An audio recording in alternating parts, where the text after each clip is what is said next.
कभी कभी किसी भी चीज या फिर इंसान को छूने पर हमें इलेक्ट्रिक शॉक क्यों लगता है? और क्या आपको पता है कि जब भी एक स्पाइडर और एक स्नेक आमने सामने आते हैं तो क्या होता है? साथ ही साथ क्या आपको पता है कि इस दुनिया में कुछ ऐसे लोग भी मौजूद हैं जिनके ब्लड का रंग रेड नहीं बल्कि ग्रीन है? ऐसे दिमाग को चकरा देने वाले रैंडम एंड इंटरेस्टिंग फैक्ट्स को जानने के लिए ट्रिमेंडम फैक्ट सीरीज का एपिसोड लास्ट तक जरूर देखिएगा। Fact number 15। क्या आपको पता है कि इस दुनिया में सल्फ हीमोग्लोबिनेमिया नाम की भी एक बेहद ही रेयर मेडिकल कंडीशन मौजूद है जिसमें किसी भी इंसान के शरीर के ब्लड का कलर रेड से ग्रीन में कन्वर्ट हो जाता है। असल में दोस्तों किसी भी इंसान को यह डिसऑर्डर तब होता है जब उसके ब्लड में सल्फ हीमोग्लोबिन बहुत बड़ी तादाद में बनने लगता है। असल में दोस्तों जब नॉर्मल कंडीशन में हमारे ब्लड में मौजूद हीमोग्लोबिन सल्फर को हटाता है तो कुछ समय के लिए एक हरे रंग का पिगमेंट बनता है जिसको कि सल्फ हीमोग्लोबिन के नाम से जाना जाता है। लेकिन आगे चलकर यह पिगमेंट दोबारा से ही हीमोग्लोबिन में कन्वर्ट होकर बॉडी की कुछ एसेंशियल फंक्शंस में काम करने लगता है। But on the other hand किसी भी डिसऑर्डर के चलते हुए जब ये सल्फ हीमोग्लोबिन दोबारा से ही हीमोग्लोबिन में कन्वर्ट नहीं हो पाता है तो ये धीरे धीरे बहुत बड़ी तादाद में शरीर के अंदर बनता जाता है, जिसके चलते हुए हमारे ब्लड में हीमोग्लोबिन की जगह पर यह हरे रंग का पिगमेंट बहुत बड़ी तादाद में बन जाता है। परिणाम स्वरूप किसी भी इंसान के शरीर में मौजूद ब्लड का कलर रेड से ग्रीन में कन्वर्ट हो जाता है।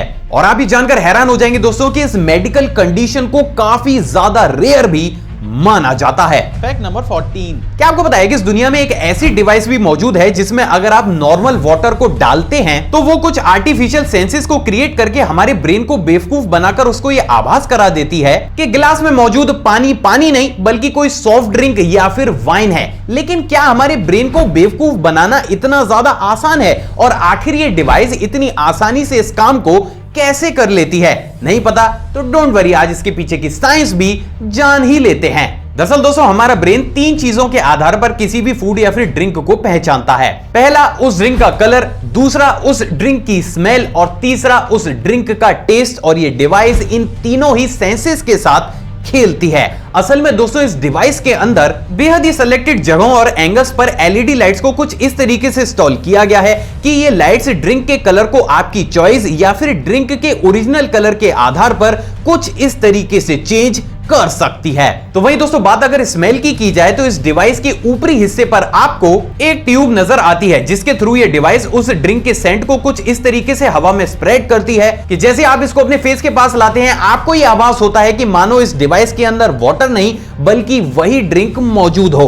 और अब आता है सबसे बड़ा गेम चेंजर यानी कि सिल्वर इलेक्ट्रोड। असल में दोस्तों जैसे आप इस गिलास या फिर डिवाइस को अपने होठों से लगाते हैं इसमें इंस्टॉल की गई सिल्वर इलेक्ट्रोड बहुत ही कम स्केल पर कुछ ऐसे सिग्नल्स और करंट को निकालती है कि आपकी टंग पर मौजूद टेस्ट रिसेप्टर्स को यह आभास होता है कि आप जो पी रहे हैं वो पानी नहीं बल्कि वही ड्रिंक है जो आपने अपने स्मार्टफोन से सेलेक्ट की थी। और यही वो कारण है जिसकी वजह से यह डिवाइस किसी भी इंसानी दिमाग को बेहद ही आसानी से बेवकूफ बना देती है। सो फाइनली अब आप इसके पीछे की साइंस भी जानते हैं। Fact number 13। दोस्तों अगर मैं आपसे पूछूं कि अगर एक स्नेक और एक स्पाइडर की आपस में लड़ाई हो तो अल्टीमेट विजेता कौन होगा? आई नो बहुत से लोग बोलेंगे कि भाई एक छोटी सी स्पाइडर एक स्नेक के आगे कहां टिक पाएगी, लेकिन वो कहते हैं ना कि कभी कभी छोटी छोटी चीजें ही ज्यादा बड़ा दर्द दे जाती हैं। और उसी का ही जीता जागता एग्जाम्पल है ये वीडियो। असल में दोस्तों इस वीडियो में एक ब्लैक विडो स्पाइडर के द्वारा एक स्नेक को अपने वेब में फंसाता हुआ दिखाया गया है। असल में दोस्तों ऐसा सिर्फ इसलिए होता है क्योंकि ब्लैक विडो स्पाइडर के वेब को काफी ज्यादा स्ट्रॉन्ग माना जाता है। And on the other hand बहुत सारे ऐसे स्नेक्स होते हैं जिनका रिएक्शन टाइम काफी ज्यादा स्लो होता है। मतलब कि वो अपने शिकार को देखने के बाद भी उस पर अटैक करने के लिए कुछ सेकंड्स का समय लेते हैं। But on the other hand black window इस मामले में काफी ज्यादा फुर्तीली होती है और वो अपनी प्रोटेक्शन और दूसरे शिकार को फंसाने के लिए तुरंत ही उसके ऊपर अपने वेब को फेंकना शुरू कर देती है। परिणाम स्वरूप ये छोटी सी स्पाइडर कुछ इस तरीके से बड़े बड़े स्नेक को भी अपने वेब में फंसा सकती है। तो नेक्स्ट टाइम किसी भी इंसान के साइज पर नहीं बल्कि उसकी क्वालिटी पर नजर डालिएगा। Fact number 12। हम सभी जानते हैं कि जब भी सनलाइट को कन्वर्ज लेंस की मदद से किसी भी कागज पर फोकस किया जाता है तो वो सनलाइट उस पेपर को बहुत ज्यादा गर्म कर देती है जिसकी वजह से वो पेपर कुछ इस तरीके से जलने लगता है। एंड हम सभी ने इस चीज को तो जरूर पढ़ा है कि जो व्हाइट कलर होता है वो बेहद ही कम मात्रा में हीट को एब्जॉर्ब करता है। लेकिन क्या आपने इस चीज को डायग्राम या फिर एनिमेशन से ऊपर उठकर हकीकत में अपनी आंखों से देखकर महसूस किया है? नहीं तो बिलीव मी आपने बिल्कुल सही चैनल को सब्सक्राइब किया है। दोस्तों अभी आपकी स्क्रीन पर आपको जो वीडियो क्लिप दिख रही है उसमें एक कन्वर्स लेंस को ब्लैक या फिर अलग अलग बलून्स के ऊपर फोकस करके बैलून्स को फोड़ा जा रहा है। लेकिन ट्विस्ट तब आता है जब इस कन्वर्स लेंस के सामने किसी भी व्हाइट कलर के बैलून को लाया जाता है। जैसा कि आप साफ तौर पर यह देख सकते हैं कि जब भी एक व्हाइट कलर के बैलून को इस लेंस के सामने लाया जाता है तो वो बलून हीट को एब्जॉर्ब करता ही नहीं है। परिणाम स्वरूप वो बैलून काफी लंबे समय के बाद बहुत ही मुश्किल के साथ फूटता है। तो चलिए अब इस चीज को एक नेक्स्ट लेवल पर लेकर जाते हैं। क्या होगा अगर एक व्हाइट बैलून के अंदर एक कलरफुल बैलून को फुलाया जाए और उसके साथ ये सारी ही प्रोसेस की जाए। असल में दोस्तों जब ऐसा किया जाता है तो व्हाइट बैलून अपनी टेंडेंसी के अनुसार हीट को एब्जॉर्ब नहीं करता है, but on the other hand balloon के अंदर फुलाया गया डार्क कलर का बैलून तुरंत ही हीट को एब्जॉर्ब करके कुछ इस तरीके से फूट जाता है। और यही एक्सपेरिमेंट हमें आभास कराता है कि वास्तव में व्हाइट कलर काफी कम मात्रा में हीट को एब्जॉर्ब करता है। Fact number 11। दोस्तों हमने बहुत सारी ऐसी बिल्डिंग्स तो जरूर देखी होंगी जिनको पूरी ही तरीके से मिरर से कवर्ड किया जाता है। तो वहीं दोस्तों क्या आपने इस पूरी दुनिया की अभी तक की सबसे बड़ी मिरर बिल्डिंग को देखा है, और वो भी रेगिस्तान के बीच में? नहीं तो माय इंडिया फैमिली निकाल लीजिए अपनी ऊंटों को, क्योंकि अब ये सफर रेगिस्तान जाकर ही रुकेगा। मिली इस दुनिया की अभी तक की सबसे बड़ी मिरर्ड बिल्डिंग से। असल में दोस्तों ये एक कॉन्सर्ट हॉल है जिसका की नाम मोराया है, और आप ये जानकर हैरान हो जाएंगे कि इस बिल्डिंग को सऊदी अरेबिया में एक डेजर्ट में कुछ इस तरीके से बनाया गया है कि ये आसपास की डेजर्ट ब्यूटी को बेहद ही खूबसूरत वे में रिफ्लेक्ट करता है। असल में दोस्तों अरेबिक लैंग्वेज में मोराया का मतलब रिफ्लेक्शन या फिर मिरर होता है, जिसके चलते हुए इस बिल्डिंग का नाम मोराया रखा गया है। तो ये कॉन्सेप्ट और ये बिल्डिंग अपने आप में अमेजिंग जरूर है। Fact number 10। दोस्तों अगर हमारे सामने एक तरफ फ्यूल से चलने वाली कार हो और दूसरी तरफ एक इलेक्ट्रिक कार हो, तो आज भी बहुत से लोग फ्यूल इंजन वाली कार को ज्यादा प्रेफरेंस देंगे, क्योंकि बहुत से लोगों को ऐसा लगता है कि फ्यूल इंजन इलेक्ट्रिक इंजन से ज्यादा पावरफुल और तेज स्पीड से चलने वाला इंजन होता है। लेकिन क्या आपको पता है कि इलेक्ट्रिक इंजन ही इस पूरी दुनिया का सबसे पहला ऐसा इंजन था जो किसी भी कार को 100 किलोमीटर पर आवर की स्पीड तक लेकर गया था। दरअसल दोस्तों बहुत ही कम लोगों को यह मालूम होगा कि 1 मई साल 1899 में पेरिस के निकट फ्रांस में ला जमेस कॉन्टेटे नाम की एक बेल्जियम इलेक्ट्रिक कार के द्वारा ही सबसे पहली बार 100 किलोमीटर पर आवर की रफ्तार को छुआ गया था। और ये उस समय पर अपने आप में एक नया वर्ल्ड रिकॉर्ड था, क्योंकि उस समय पर मौजूद बेहद ही एडवांस कार्स भी इस कारनामे को करने में असफल रही थी। बट अनफॉर्चुनेटली क्योंकि उस समय पर वीडियो कैमरा अवेलेबल नहीं थे, तो इस हिस्टोरिक मोमेंट को कभी भी कैप्चर नहीं किया गया। तो मैं आपको वो मोमेंट तो नहीं दिखा सकता, लेकिन हाँ इस कार को आपको सड़क पर चलता हुआ जरूर दिखा सकता हूं। दोस्तों अभी आपकी स्क्रीन पर आपको जो वीडियो क्लिप दिख रही है उसको साल 2014 में रिकॉर्ड किया गया था, जहां पर इसी कार को दोबारा से ही मेंटेन करके एक रेस ट्रैक पर कुछ इस तरीके से दौड़ाया गया था। Fact number 9। हम सभी जानते हैं कि जब भी हम वर्कआउट करते हैं या फिर काफी गर्म जगहों पर जाते हैं तो उस कंडीशन में हमारी बॉडी से स्वेट यानी कि पसीना बाहर आता है। लेकिन क्या आपने इस पूरी ही प्रोसेस को माइक्रोस्कोप से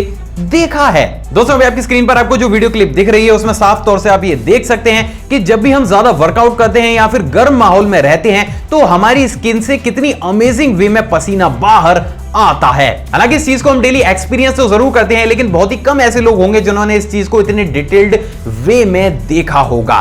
सच में हमारी बॉडी किसी एडवांस मशीन से कम नहीं है। Fact number 8। दोस्तों सीरीज में मैंने आपको बेहद ही एडवांस लिक्विड रिपेलिंग कोटिंग के बारे में बताया था, जो किसी भी लिक्विड को एब्जॉर्ब करने की जगह पर उसको अपने ऊपर से कुछ इस तरीके से रिपेल कर देती है। तो वहीं दोस्तों अभी इस चीज को एक तरफ रखते हैं और बात करते हैं ह्यूमंस की एक गंदी आदत के बारे में। असल में दोस्तों इस दुनिया में बहुत सारे ऐसे लोग हैं जो अक्सर खुले में यूरिन करते हैं। तो वहीं दोस्तों बात अगर जर्मनी की जाए तो आप ये जानकर हैरान हो जाएंगे कि जर्मनी में इन तरीके के cases day by day increase होते जा रहे थे, जिसकी वजह से जर्मनी के काफी ज्यादा लोग इसी चीज से प्रॉब्लम में रहते थे। तो वहीं दोस्तों क्या आपको बताया कि इसी चीज से निजात पाने के लिए जर्मन गवर्नमेंट के द्वारा उनकी कंट्री की ऑलमोस्ट सभी गवर्नमेंट ऑफिसेज की वॉल पर इन्हीं कोटिंग का यूज करते हुए उन्हें एंटी पी वॉल में कन्वर्ट किया गया है, जिसके तहत अगर कोई भी इंसान उन वॉल्स पर यूरिन करता है तो वो यूरिन उसी के ऊपर कुछ इस तरीके से रिपेल होकर वापस आ जाता है। और आप भी जानकर हैरान हो जाएंगे दोस्तों कि सिर्फ इसी छोटी सी चीज के दम पर ही जर्मनी में इन तरीके के केसेस में काफी बड़ी कमी भी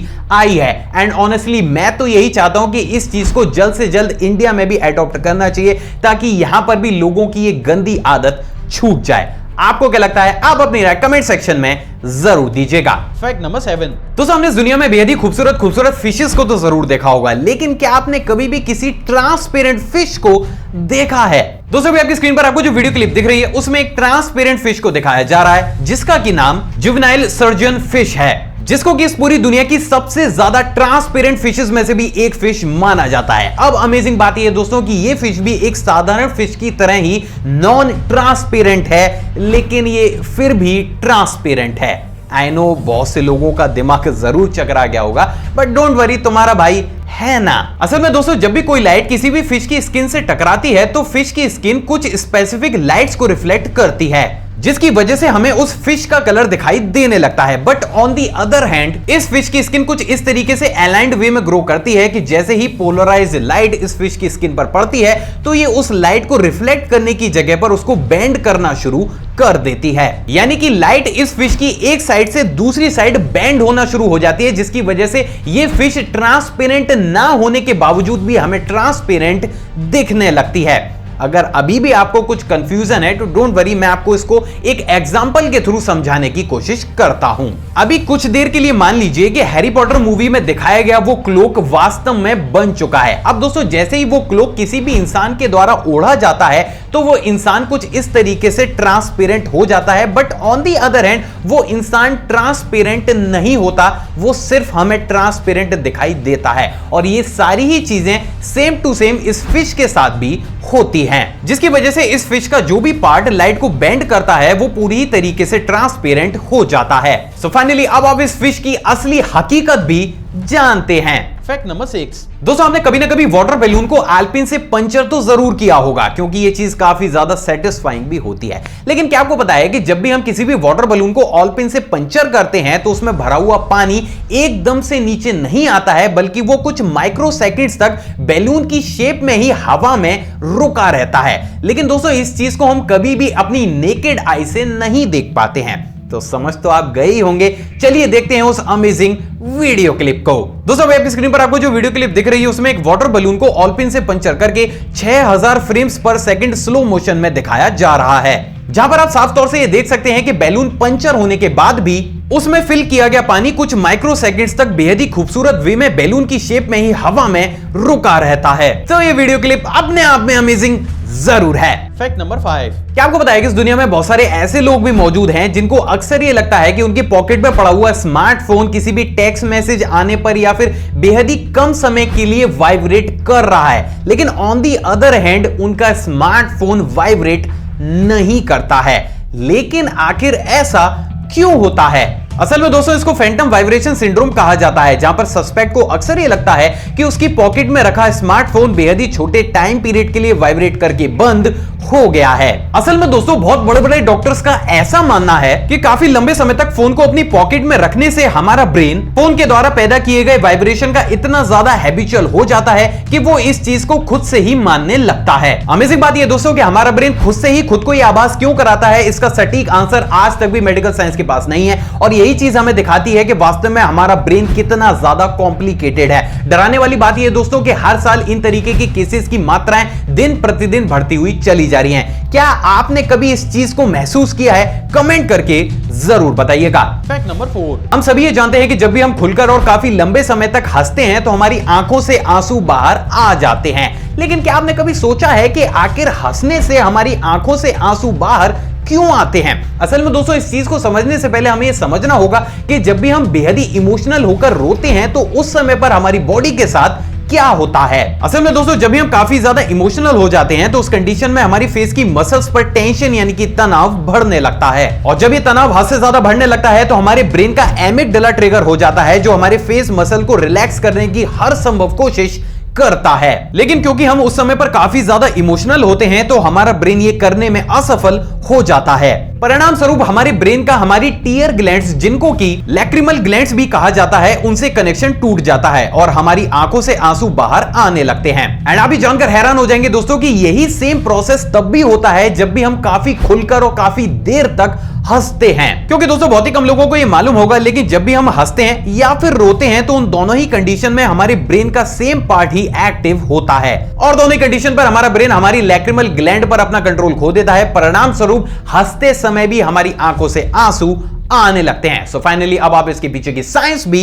जानते हैं। Fact number 3। जैसे कि हम सभी जानते हैं कि मैथमेटिक्स में प्लस का सिंबल काफी ज्यादा इंपॉर्टेंट होता है और इस सिंबल की हिस्ट्री में ऑलरेडी आपको बता भी चुका हूं, लेकिन एक बात जो शायद आप नहीं जानते होंगे वो ये दोस्तों कि इजराइल की ऑलमोस्ट सभी स्कूल्स और यहां तक कि यूनिवर्सिटीज में भी इस प्लस के सिंबल का इस्तेमाल किया ही नहीं जाता। असल में दोस्तों इजराइल के लोगों का यह मानना है कि क्योंकि ये प्लस का सिंबल काफी हद तक मिलता जुलता है क्रिश्चियन क्रॉस से, जो कि अपने आप में एक काफी ज्यादा पवित्र सिंबल है, तो उस कंडीशन में कहीं पर भी इस प्लस के सिंबल का इस्तेमाल नहीं किया जाना चाहिए। और यही वो कारण है जिसकी वजह से इजराइल में प्लस की जगह पर कुछ इस तरीके के उल्टे टी शेप के सिंबल का इस्तेमाल किया जाता है। क्या इजराइल का ये अजीबोगरीब फैक्ट आप पहले से ही जानते थे? कमेंट करके जरूर बताइएगा। Fact number 2।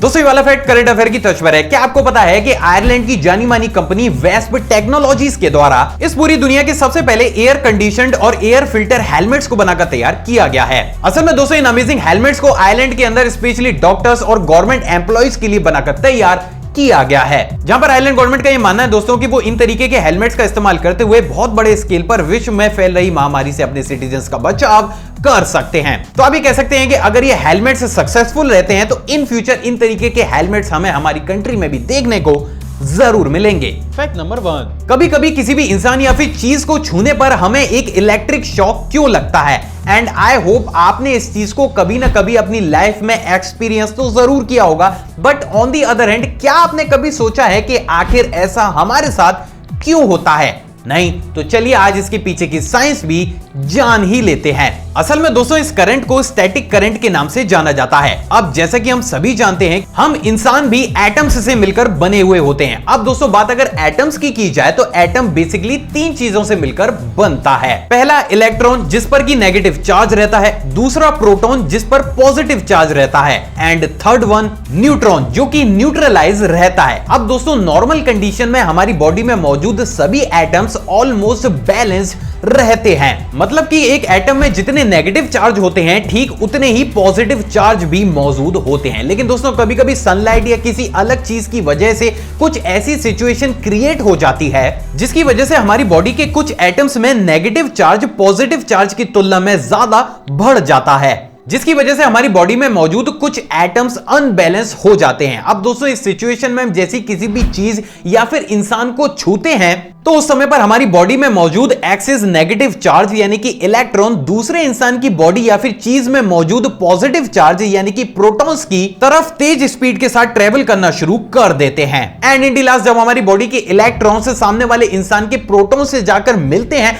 तो परिणाम स्वरूप कुछ सेकंड्स के लिए एक स्टैटिक करंट यानी कि झटका जनरेट होता है, और ये वही झटका होता है जो हमें किसी भी इंसान को टच करते समय लगता है। सो फाइनली अब आप इसके पीछे की रियल साइंस भी जानते हैं। आई होप दोस्तों आज की वीडियो आपको नॉलेजेबल लगी होगी। अगर आपको वीडियो पसंद आई तो इस वीडियो को दिल खोलकर लाइक शेयर और कमेंट जरूर कीजिएगा। आप चाहें तो मुझे इंस्टाग्राम पर भी फॉलो कर सकते हैं, वहां भी मैं शॉर्ट फैक्ट्स और बैक स्टेज मूवमेंट को टाइम टू टाइम शेयर करता रहता हूं, जिसका लिंक आपको स्क्रीन पर या फिर डिस्क्रिप्शन बॉक्स में मिल जाएगा। एक और फ्रेश कमाल वीडियो में आप सभी से दोबारा मुलाकात होगी दोस्तों। जय हिंद।